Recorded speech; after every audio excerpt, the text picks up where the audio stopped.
দর্শক, অনেক দিন পরে আমরা সুরঞ্জনা ইকো রিসোর্টে চলে আসলাম।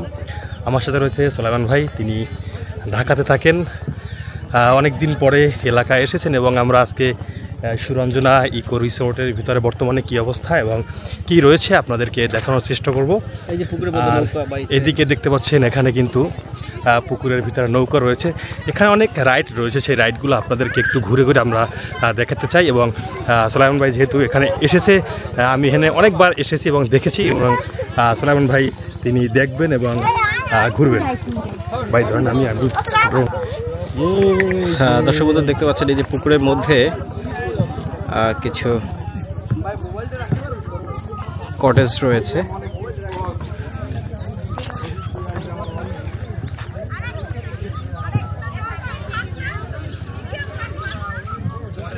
দারুণ সুন্দর।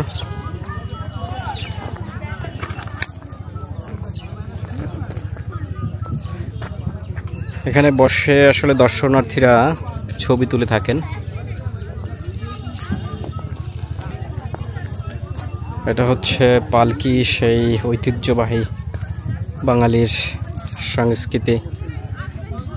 একসময় আসলে এই পালকির মাধ্যমেই কিন্তু গ্রামের বিবাহ সম্পন্ন হতো, সেইটি কিন্তু আসলে এখানে সাজানো হয়েছে।